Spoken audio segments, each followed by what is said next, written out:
Olá, seja bem-vindo. Você está no canal de Estudo Bíblico Conexão Evangelística e hoje vamos estudar mais um trecho do capítulo 19 do livro de João. Mas antes, eu vou te convidar, se você ainda não é inscrito, inscreva-se aqui no canal, ative o sininho, assim você não perde nenhuma novidade. Toda vez que tiver vídeo novo no canal, você receberá a notificação. Lembrando também que temos vídeo novo todas as terças, às 20 horas, que é o estudo bíblico, e vídeos no decorrer da semana no canal de oração. Temos diversos vídeos. Então, desde já, eu te convido a se inscrever e ativar as notificações. Então, vamos dar início ao nosso estudo e antes eu também te convido para que você pare esse momento, pare tudo o que você está fazendo, você se conecte o seu coração, o seu pensamento a Deus e vamos entregar a Ele esse momento de estudo, um momento precioso ao qual vamos nos alimentar da sua palavra. Senhor, muito obrigado, Pai, por mais um dia, por mais um estudo, por estarmos aqui, Senhor, reunidos em Teu nome para aprender mais da Tua palavra. Senhor, neste momento, eu quero consagrar este estudo a Ti, quero convidar o Espírito Santo para fazer parte desse momento, para que venha abrir o nosso entendimento, para que possamos, Senhor, ouvir, compreender a Tua palavra, Pai. Que os nossos corações venham ser tocados, que o Espírito Santo venha nos trazer a revelação da Tua palavra, que aqui agora seja dito tudo aquilo que o Senhor permitiu com que fosse revelado, com que chegasse a cada um de nós. Então, somos gratos a Ti, Senhor, pelo Teu amor, pelo Teu cuidado e, acima de tudo, por essa palavra que nos alimenta, que nos sustenta e nos direciona. Abençoa cada casa, cada lar, cada pessoa, Senhor, que está dedicando esse tempo a Te conhecer, a conhecer mais o Teu Evangelho, a Tua palavra. Abençoa, Senhor, para que o coração dessas pessoas venham ter cada vez mais fome e mais sede de Ti e da Tua palavra, Senhor. Desde já somos gratos por tudo, em nome de Jesus. Amém. Então, Evangelho de João, essa vai ser a parte 2, nós já iniciamos, João 19, tem um outro vídeo aqui no canal com a parte 1, então se você perdeu, você pode depois estar voltando no canal, estar assistindo esse vídeo, temos desde o capítulo 1 e já estamos aqui quase nos encaminhando para o fim do capítulo, para o fim do livro de João, mais 2 capítulos e nós finalizaremos. Então, vamos lá, seguindo aqui, eu vou começar hoje a partir do versículo 14, que diz: E era a preparação da Páscoa e quase a hora sexta, e disse aos judeus: Eis aqui o vosso rei. Então, no capítulo anterior, eu venho explicando todo passo a passo, Jesus, ele foi levado ali a Pilatos. Pilatos está falando ali com Jesus, está perguntando, está questionando quem é ele, de onde ele veio. E Pilatos ali, então, ele está se achando a autoridade, E aqui João, ele vem esclarecendo, Aqui João, ele diz novamente que é a época da Páscoa. Porque João, aqui nessa parte, ele quer mostrar a correlação que tem entre a Páscoa dos judeus e tudo isso que estava acontecendo com Jesus. Então, eu vou só relatar aqui um pouquinho como era que acontecia a Páscoa antes, Então, primeiramente que a Páscoa foi uma ordenança de Deus. Isso está descrito lá no livro de Êxodos. E nessa preparação da Páscoa, o que era que acontecia, né? O cordeiro pascal era um cordeiro puro ali, sem defeito. E esse cordeiro, ele era abatido para ser comido na Páscoa. Então, nesse dia, nesse exato dia que Jesus está vivendo aqui, que está se passando isso aqui, era o dia que o cordeiro era morto. Então, aqui nós estamos falando de algo que já foi escrito muitos anos antes, né, de Jesus ter se feito carne, né, do verbo ter se feito carne, como João relata, né, lá no capítulo 1. E eu vou explanar aqui um pouquinho sobre essa questão da Páscoa. Então, isso foi escrito lá em Êxodo, né? Há milhares de anos antes, por um outro autor, né? Quem escreveu lá em Êxodo foi Moisés. E isso estava acontecendo. Isso estava, de fato, tudo aquilo que tinha sido escrito a respeito da Páscoa, mais uma vez, né? Estava acontecendo. Então, os romanos que capturaram, né, Jesus, os romanos junto ali com os judeus que queriam ali condená-lo, queriam matá-lo, e eles escolheram qual dia, né? Justamente o dia do sacrifício do cordeiro. Então, eles poderiam, né, ter deixado para depois do feriado, né, depois desse acontecimento da festividade da Páscoa. Poderia ser depois, mas a palavra de Deus, ela se cumpre.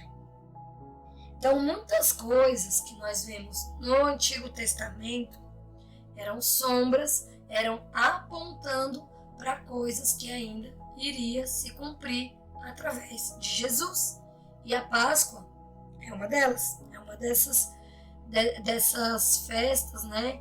É algo que foi instituído por Deus lá atrás, mas sempre apontando para Cristo lá na frente. Então, é por isso que tem o dia certo, tem a hora certa. Aqui, eles pensam que estão fazendo mal, mas na verdade eles estão cumprindo exatamente as Escrituras. Então, aquele cordeiro pascal, né, que eles comiam todos os anos, era Jesus, estava ali apontando para Cristo. Então, vou relembrar aqui, sucintamente, né, bem breve, o que era a Páscoa.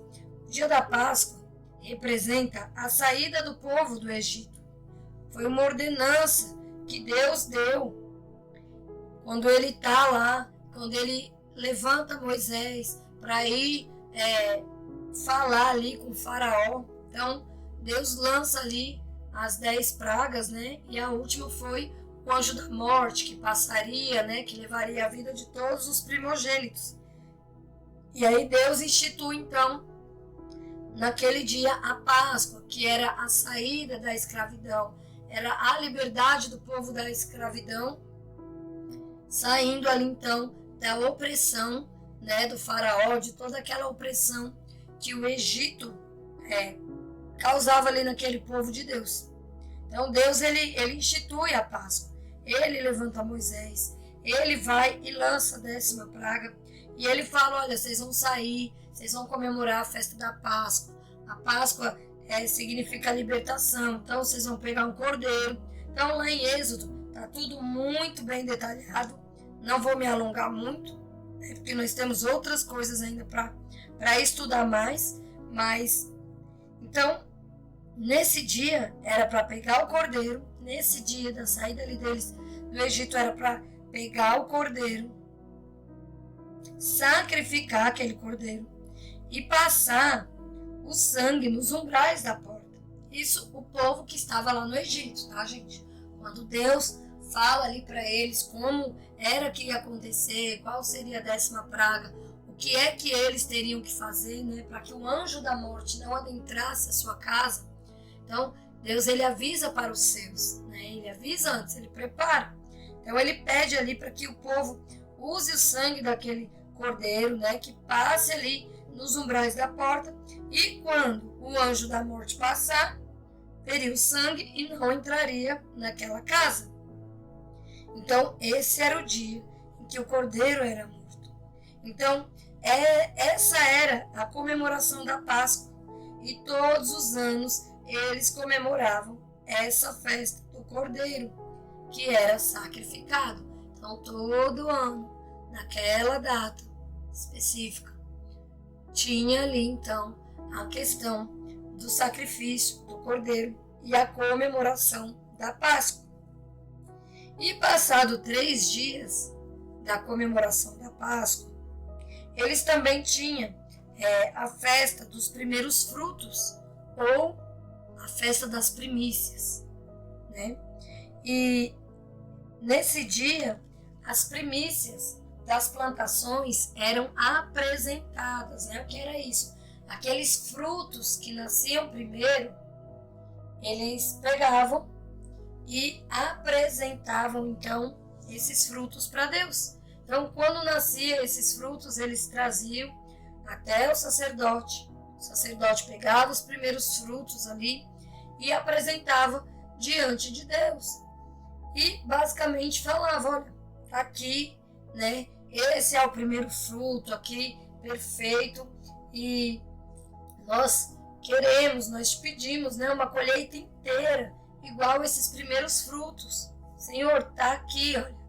Os primeiros frutos é para ti.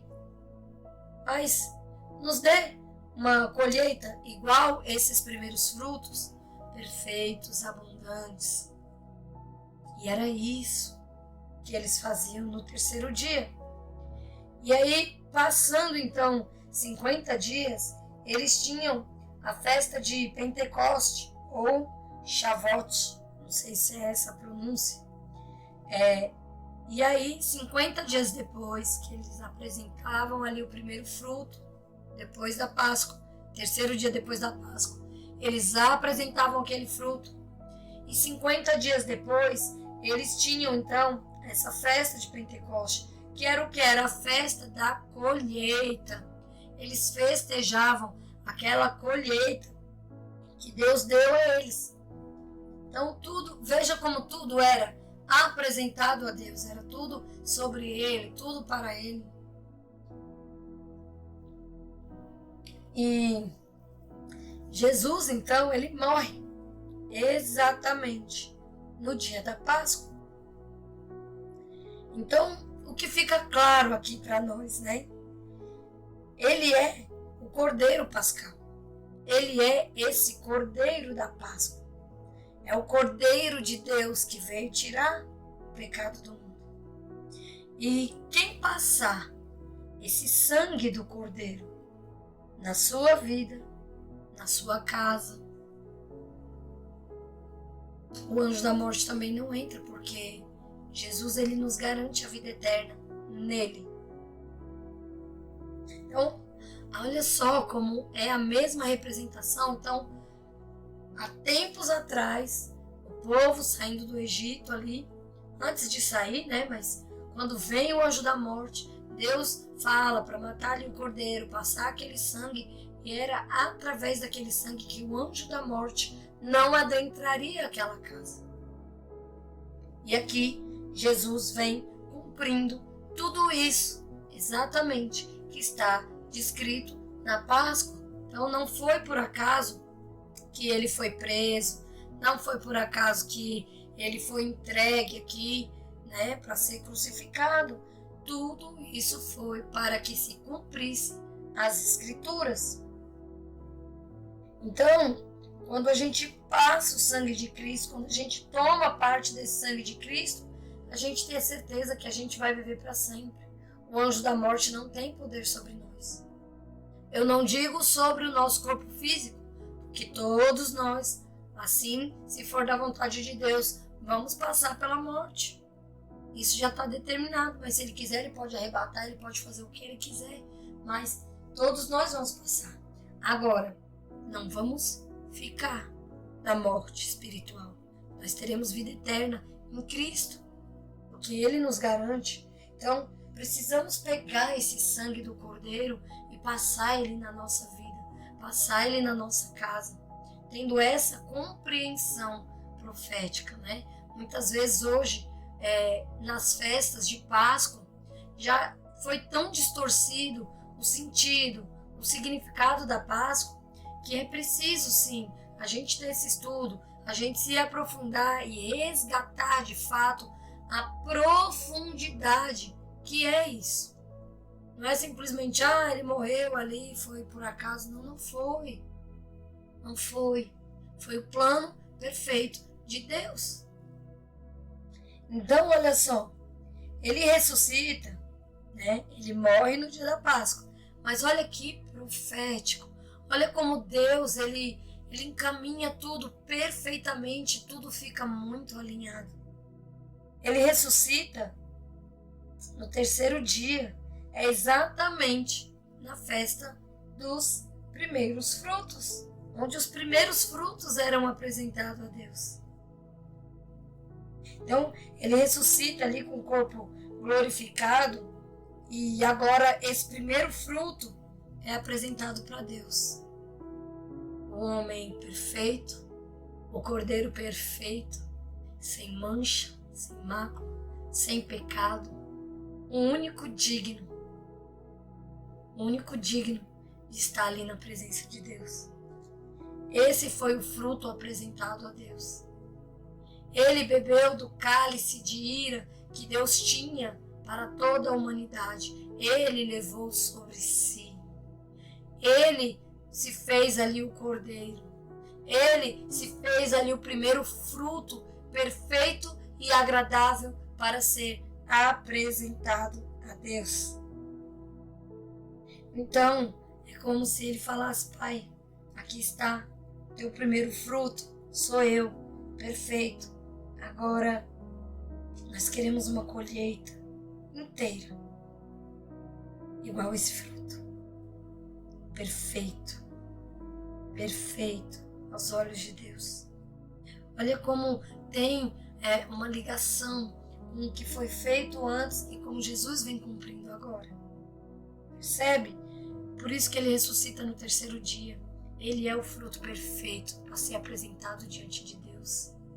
Ele é o cordeiro perfeito para que o seu sangue pudesse nos livrar então do anjo da morte eterna. Que coisa linda! Então, ele é o nosso exemplo daquilo que nele nós vamos nos tornar. E aí, olha só, não parou aí, né? Com 50 dias, o que era que eles faziam? Eles faziam a festa da colheita. E aqui, depois que Jesus ressuscita, no terceiro dia, passa-se 50 dias, exatos 50 dias. Os apóstolos, então, estão ali reunidos em uma casa, orando, todo mundo ali no mesmo espírito, em adoração. E de repente, o de repente de Deus que eu amo, de repente o Espírito Santo invade aquele lugar e vem sobre eles.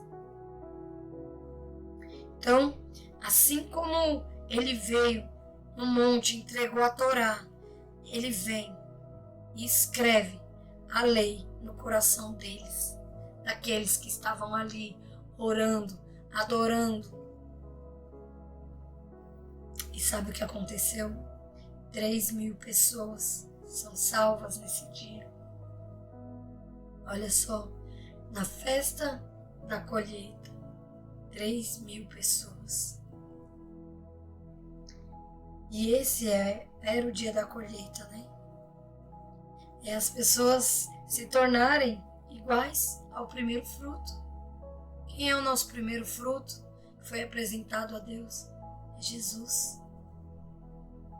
Veja como a palavra de Deus ela é perfeita, ela é maravilhosa, ela se encaixa perfeitamente em cada detalhe, em cada coisa que Deus faz, em cada detalhe que Deus revela a mim e a você através da sua palavra. Versículo 15.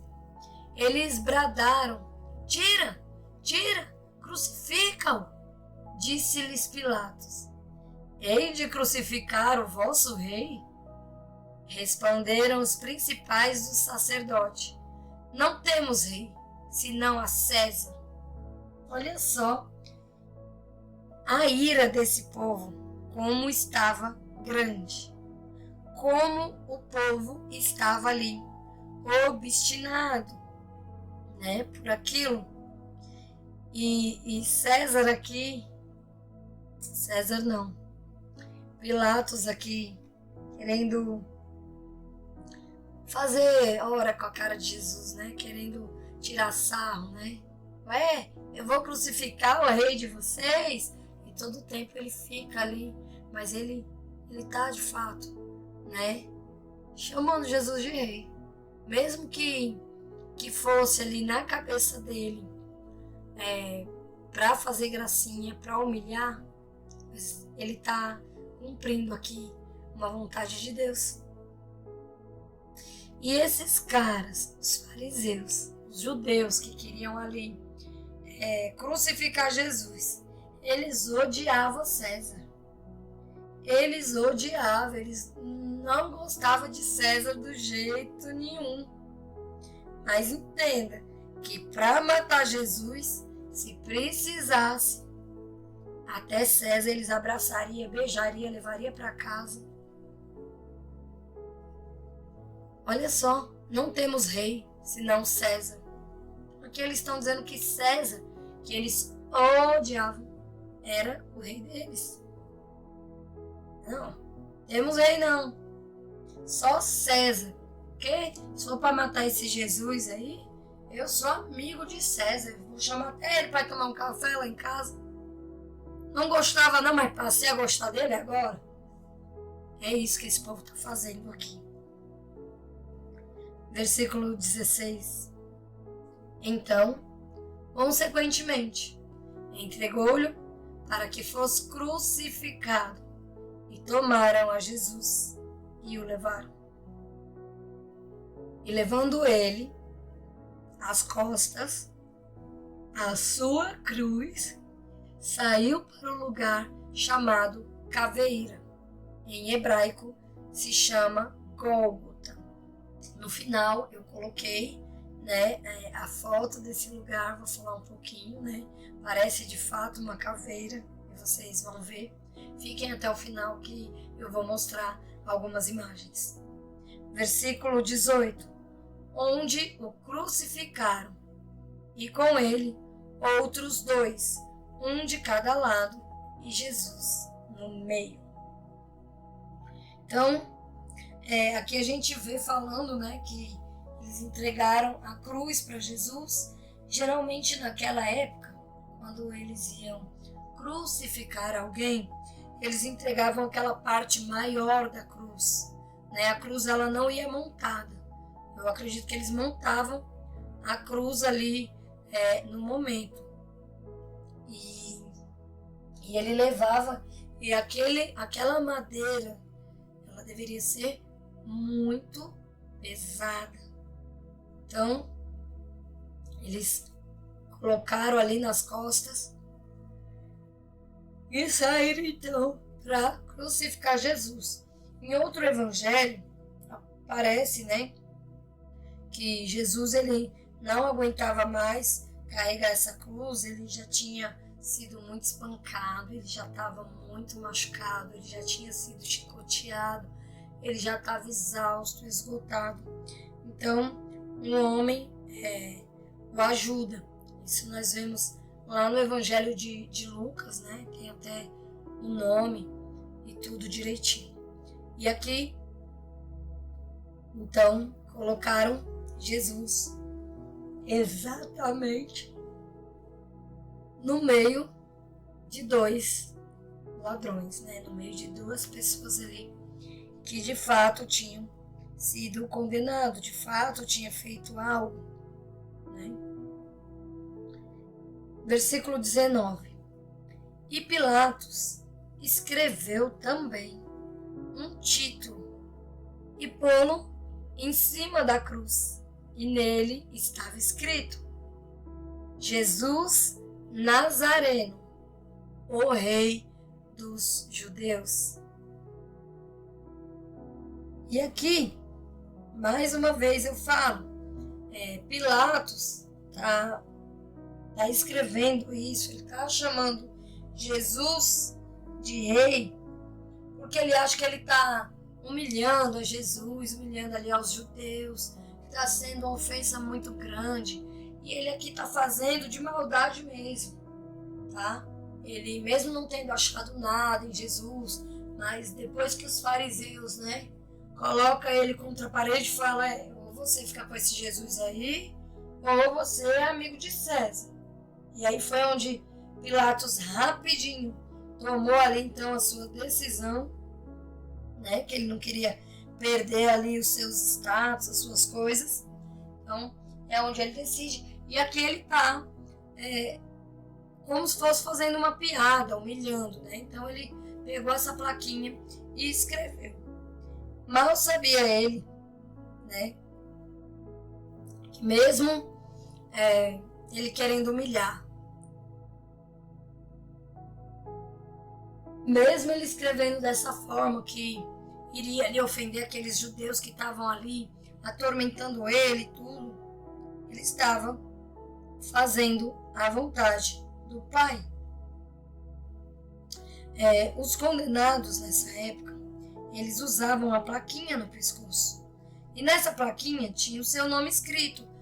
Ladrão, estuprador, ou sei lá quais eram os outros crimes, mas sempre vinha escrito, pelo que aquela pessoa estava sendo condenada. Então, quando eles iam na rua, a pessoa já olhava, quando eles iam ser crucificados, as pessoas já olhavam aquela plaquinha e sabia pelo qual motivo estaria sendo crucificado aquelas pessoas. Mas na placa de Jesus não tem um crime. Ele roubou, ele blasfemou, ele fez isso, fez aquilo. Não. Na plaquinha de Jesus, profeticamente, mesmo sem saber, mas obedecendo à vontade de Deus, ele escreve: Jesus Nazareno, o Rei dos Judeus. E no versículo 20 nós vemos que eles se ofendem, que de fato ele estava fazendo isso para ofender. Versículo 20: e muitos dos judeus leram esse título porque o lugar onde Jesus estava crucificado era próximo da cidade e estava escrito em hebraico, em grego e latim. Então aqui Pilatos está querendo humilhar, mas ele deixa claro que mais do que rei dos judeus, ele é rei do mundo. Perceba, essas eram as línguas faladas, hebraico, grego e latim. Então ele teve isso escrito nas 3 línguas. Ele teve isso escrito em 3 línguas. As línguas ali dominantes. Isso mostra que ele era o rei de todos. Ele é o rei do planeta. E aí, esses homens ficaram ali incomodados com essa escrita. E aí a gente deve pensar, mas um rei morrendo, se ele era rei, por que ele morreu? Sim, gente, porque o reino de Deus, ele é diferente daquilo que passa na nossa cabeça. A nossa mente humana não consegue acompanhar o raciocínio ali de Deus, a lógica de Deus.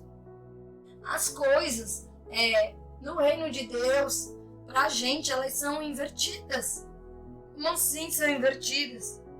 Porque aqui, os reis, eles são servidos.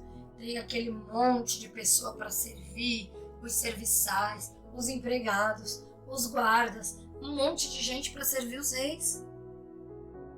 Jesus é um rei diferente. Jesus é o rei que veio mostrar o reino de Deus como é diferente da lógica humana. Ele é um rei que ele não veio ser servido, ele veio servir. Olha como é diferente, olha como as coisas são invertidas. Todos os reis, as pessoas morrem por ele. Iam à guerra pelos reis e morriam pelos reis e faziam de tudo pelos reis. Ei, esse rei, ele veio morrer por todos.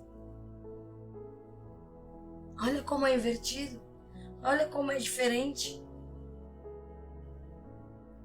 Ele veio morrer pelos seus servos. No reino natural, no reino do homem, os servos morrem pelo rei.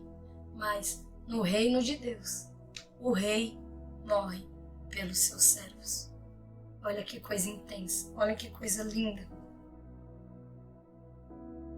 Versículo 21. Diziam, pois, os principais sacerdotes dos judeus a Pilatos, eles foram reclamar, viu, gente?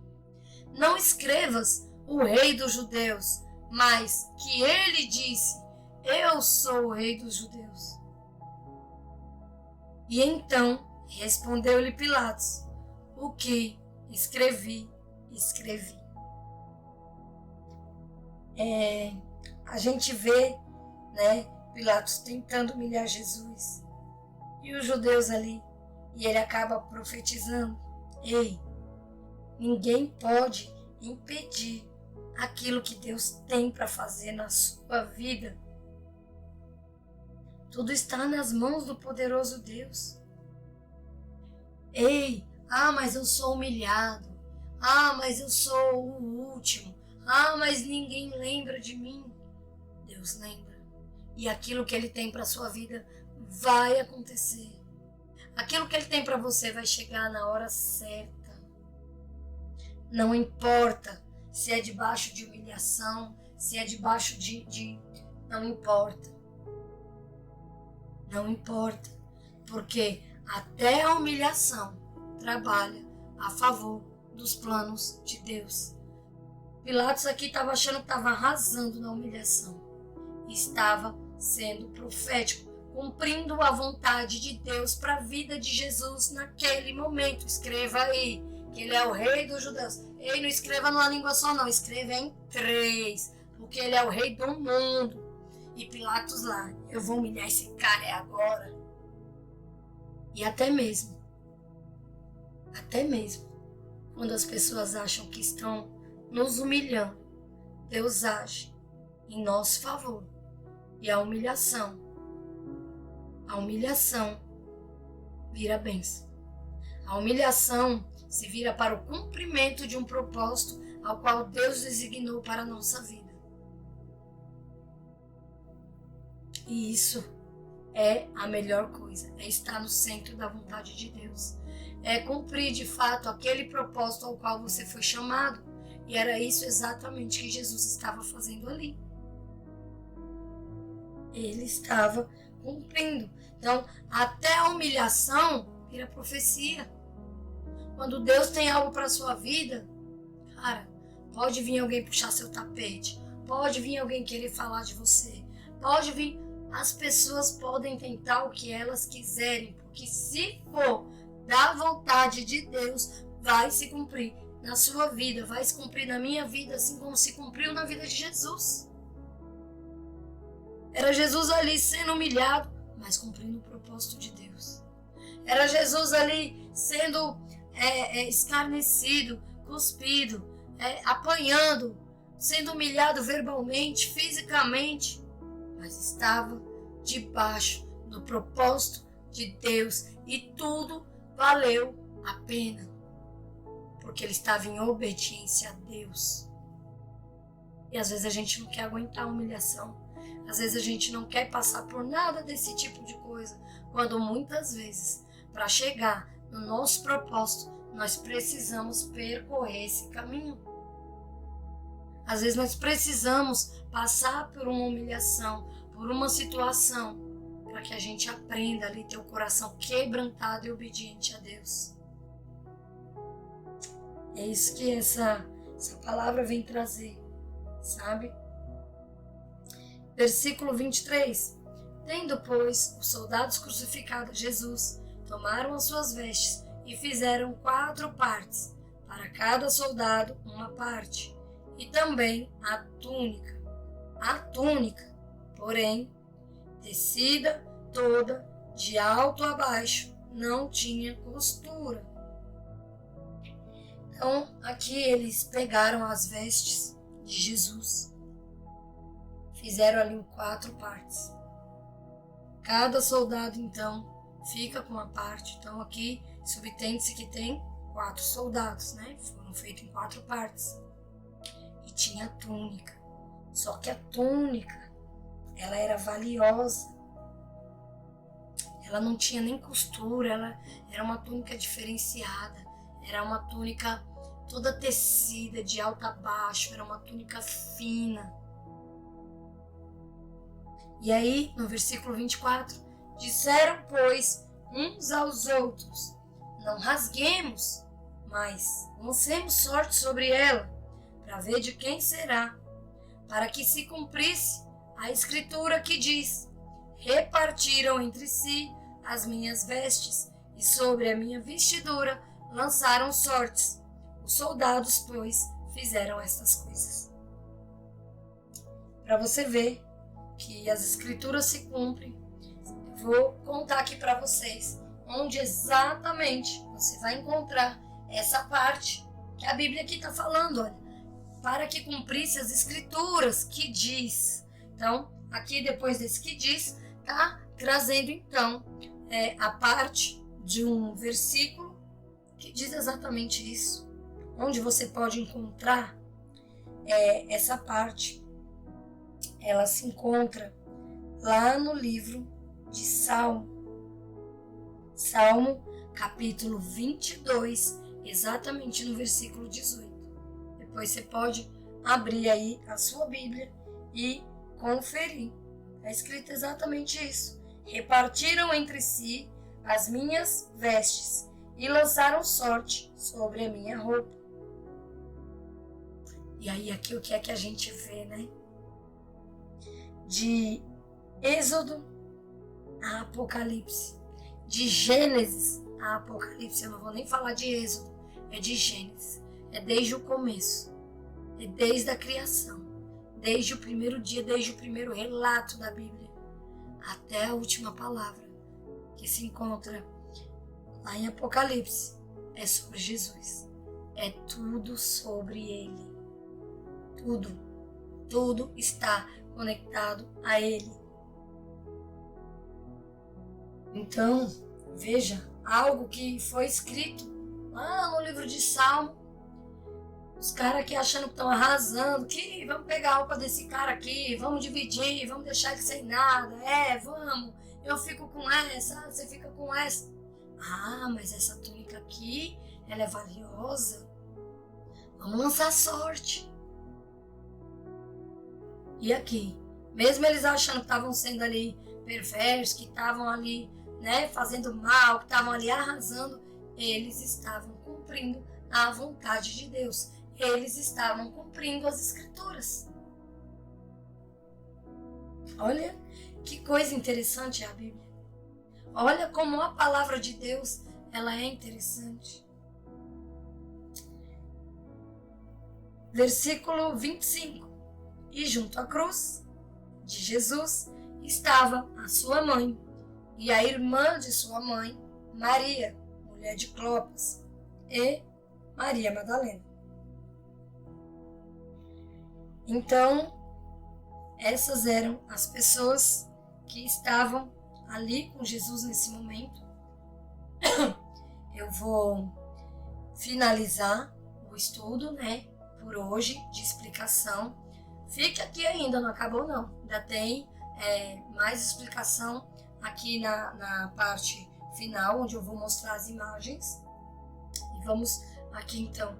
E aí, no terceiro, na parte 3, é onde eu vou finalizar. E tem muita coisa boa, viu? Não perde não. Na próxima terça, nós vamos finalizar então. Vou partir do versículo 25 até o 42. Tem bastante coisa ainda que eu quero pegar os detalhes. Então, desde já convido você para a próxima terça estar comigo aqui no estudo. Então, essa parte nós já vimos na parte 1, que foi aqui Jesus, né, sendo ali chicoteado. Aqui como era feito, né, o chicote, nós já vimos isso também. Um pouquinho da explicação, que era feito com 3 ou 4 tranças. Sobre a coroa de espinhos também, tem algo muito bacana no vídeo anterior. Não deixe de assistir. E aqui é o Gólgota, né? O monte que eles falam que parece com uma caveira. Tem uma outra imagem aqui que está fazendo exatamente a comparação, certo? Para que vocês possam, então, ter uma visão aí melhor, né? Que de fato parece. Eu vou voltar aqui para ver mais de longe, ó. Aqui é como se fossem os olhos, o nariz, né? E para cá a boca. Então, seria mais ou menos isso. E aqui nós estamos vendo de um ângulo diferente, né? Estamos vendo um pouco de perfil. Aqui na frente tá de frente mesmo. Então, esse é o monte ao qual é citado aqui na passagem que nós lemos. Tem uma palavra que aparece, que é a palavra listóstotos, que fala que é lá onde Pilatos estava sentado, né? Fala que ele pegou Jesus e levou lá para o listóstotos. Gente, uma palavra trava-língua, é difícil de falar. Mas eu vou explicar aqui um pouquinho, né, o que é que significa. Estou só vendo aqui, tentando achar aqui na passagem, bem direitinho, onde é que aparece essa palavra. Aqui, ó, é no versículo 13, quando diz: ouvindo Pilatos este dito, levou Jesus para fora, sentou-se no tribunal, chamado listóstotos. Então, era o tribunal, né? E o que era isso? Era costume dos governadores romanos erguerem seus tribunais em lugares abertos, né? Como mercado, circo, estrada. Pilatos fez com que o seu assento de julgamento fosse colocado em um lugar chamado o pavimento, ou listóstotos, né? No original grego. Um lugar pavimentado com um mosaico de pedras coloridas. Provavelmente era um lugar assim preparado frente à sala de julgamento. Então era mais ou menos essa ilustração aqui, olha.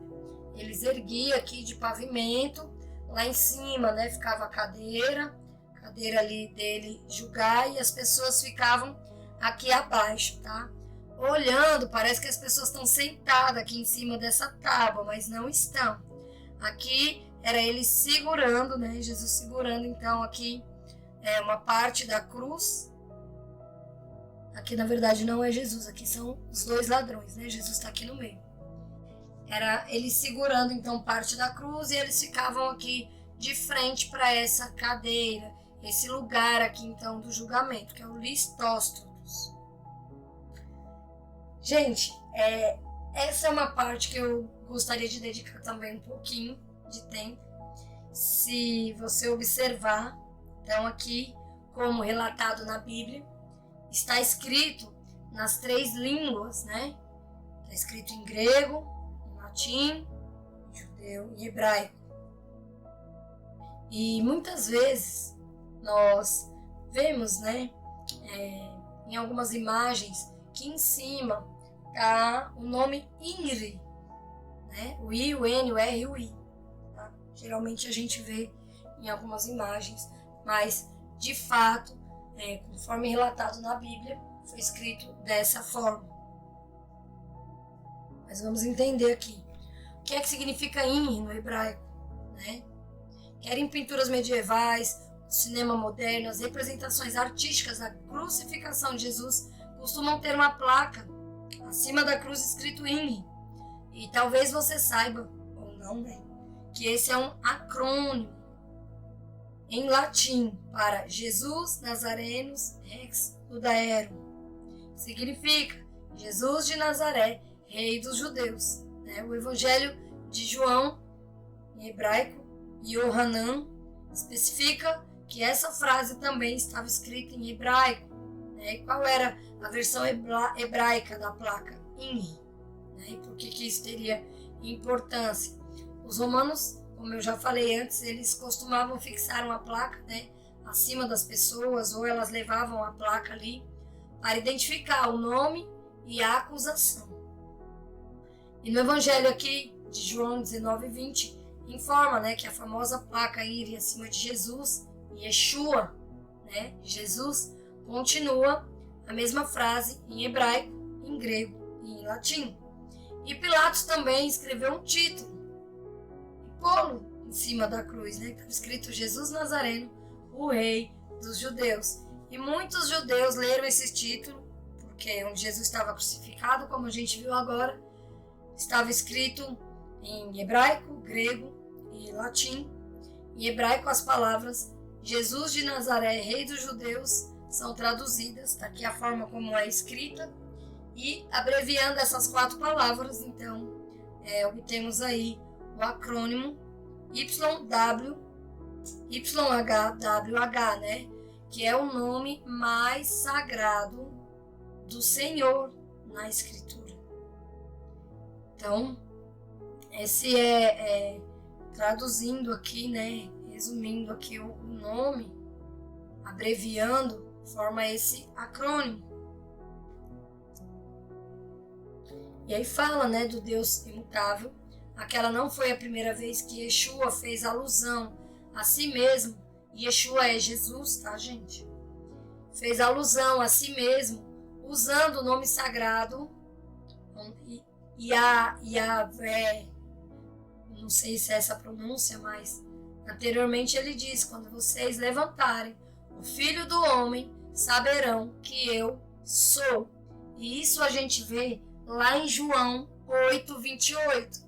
Então, fazendo esse acrônimo, né, que dá ali o nome de Deus, o eu sou, que aparece relatado lá no Antigo Testamento, desde o começo, quando a gente vê, né, Moisés falando: Deus, eu falo que foi quem que me mandou, né, para libertar. Fala que foi o eu sou, né, que é o Deus Altíssimo. Então a frase eu sou faz alusão ao nome divino que Deus revelou pela primeira vez a Moisés lá na sarça ardente, né? E aqui é Eie Asher Eie, eu sou o que sou. Isso a gente vê lá em Êxodo, no capítulo 3, no versículo 14. Então esses nomes têm algo em comum, né? A raiz hebraica significa ser, né? O H, Y, H. E Yeshua foi cuidadoso, né? Jesus foi cuidadoso a ponto de não referir a si mesmo explicitamente como Deus, com receio de ofender as autoridades. Em vez disso, ele foi sutil e utilizou então os nomes que apontavam para o nome em hebraico. Seus discípulos entenderam as referências, porém, para quem não sabe hebraico, não é capaz de apreciar, né, esse nível de significado. Esse estudo, claro, tem uma fonte, né? Instituto de Estudo Bíblico de Israel. Então, não foi algo que eu descobri, é algo que eu peguei, tem aqui a fonte, tudo direitinho, tá certo? Crédito a quem estudou, a quem fez, a quem sabe de hebraico, a quem traduziu. E é isso. Uma outra coisa que eu gostaria de comentar é quando Pilatos, ele escreve, vou colocar aqui na plaquinha. Quando Pilatos ele escreve, né, lá no versículo 19 que a gente viu agora, e aí os judeus vão lá brigar, reclamar, a gente vê, né, Pilatos falando, ele foi bem enfático, e ele fala que escrevi, acabou, tipo, não vou apagar, sabe? E isso é uma coisa para a gente refletir. Isso é uma coisa que eu quero refletir, né, sobre essa placa, sobre essa escrita. E a resposta, sobretudo, de Pilatos. No versículo 21, quando diziam, pois, os principais sacerdotes dos judeus a Pilatos: não escreva o rei dos judeus.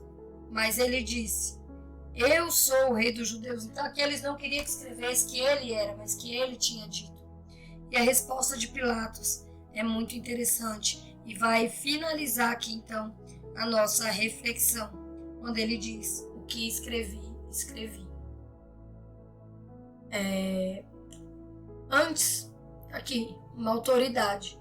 O que ele escreveu não pode ser reescrito. Ele falou: não, o que está escrito não pode ser apagado. Está aqui, já escrevi, está escrito, o que escrevi, escrevi. Vai ficar desse jeito. Um rei, antigamente, né, na época de Davi, nessa linhagem aí da Bíblia, quando eles davam ali determinado decreto, não podia ser desfeito. Aquele decreto, ele, não importa o que era que estava escrito. Não importa o que era que estava escrito. Se fosse condenando um povo à morte, se fosse... não importa. Escreveu, selou ali com o anelzinho do rei, escreveu, não se apagava, não se voltava atrás da palavra. E aí fica a reflexão para nós. A Bíblia também está escrita. E o que Deus escreveu, Deus escreveu. Por que é que os homens querem a todo tempo dizer que a Bíblia precisa ser reescrita? Porque a Bíblia ofende, porque a Bíblia isso, a Bíblia aquilo. Se um decreto de um rei não podia ser reescrito, por que as pessoas querem a todo tempo, a todo custo, reescrever a palavra de Deus?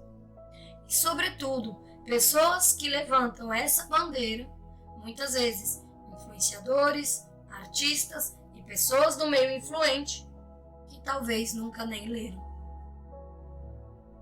Mas, porque confronta muitas vezes os desejos do mundo, confronta muitas vezes a vontade que o mundo quer impor sobre nós, impor sobre a verdade de Deus, quer nos impor tantas coisas, e aí as pessoas acham que é assim: eu vou escrever. Você pode pegar e reescrever quantas vezes quiser, mas a palavra de Deus, ela já está escrita nos nossos corações.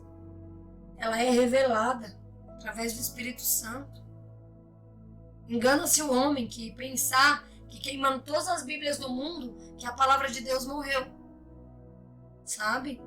Então, que a gente possa parar para pensar que se o decreto de um governador não pode ser apagado e reescrito, se um decreto de um rei não pode, por que é que as pessoas querem apagar o que Deus escreveu? Mas isso, é claro que a resposta é por isso. É porque confronta. É porque a verdade dói. É porque vai contra o humanismo de hoje, que o homem tem muita vontade, é cheio do querer ser, tudo eu posso, tudo eu faço, é do meu jeito, é do jeito da minha vontade, é para satisfazer a minha carne, o meu ego, é tudo eu. E é por isso que as pessoas não gostam das escrituras, mas a minha oração é para que você continue lendo, é para que você continue estudando, é para que você continue tendo esse nível de profundidade que Deus quer revelar para mim e para você. E que a gente possa alcançar outras vidas através de tudo isso que o Senhor nos revela através da sua palavra. Então, eu convido você para orar, para entregar esse momento ao Senhor. Deus, muito obrigado, Pai, pela tua palavra. Senhor, obrigado pelas revelações. Obrigado pelo nível de profundidade a qual o Senhor tem nos levado. Obrigado pelo nível de revelação, por tudo aquilo que o Senhor nos ensinou através desse estudo hoje, Senhor. Que o nosso coração, Pai, venha queimar cada vez mais com fome e sede de Ti, Senhor. Lança sobre nós, Pai, o Teu entendimento. O Teu entendimento, que o Espírito Santo possa trabalhar essa palavra na nossa vida todos os dias. Ah, Senhor, nós queremos, Senhor, aprender mais de Ti.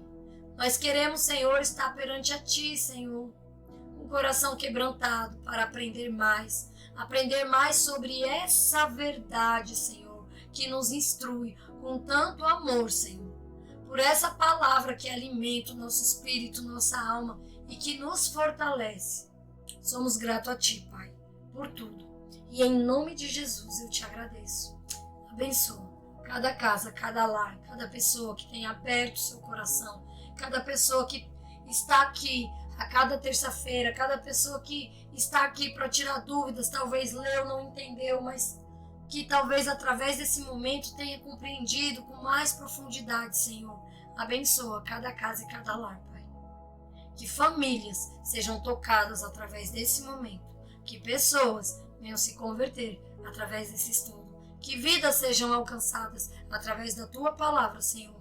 Não para mim e por mim, Senhor, porque nada sou diante de Ti, se não é a Tua misericórdia, a Tua graça, Senhor, sobre a minha vida, de permitir com que eu Te sirva, Senhor. Nada seria, mas é para a Tua honra e para a Tua glória, Pai. Que mais pessoas sejam alcançadas, Deus, pelo Teu amor. Em nome de Jesus, eu Te agradeço. Amém. E para você que ficou até aqui, até o final, fica aqui então o meu muito obrigado. Não esqueça de se inscrever, deixar o seu joinha, ative o sininho, compartilhe com aquela pessoa que Deus colocou aí no seu coração. E caso você tenha sido tocado por essa palavra, tenha algo que queira complementar, que queira compartilhar, deixe escrito aqui nos comentários abaixo. Assim, através do seu comentário ou do seu testemunho, vamos ajudar a edificar a vida de mais pessoas. Lembrando a você também que temos vídeo, todas as terças, às 20 horas. E também temos vídeos no canal. Ative o sininho e assim, a toda novidade, todo lançamento, você vai receber as notificações. Que Deus abençoe cada um de vocês e até a próxima. Tchau, tchau!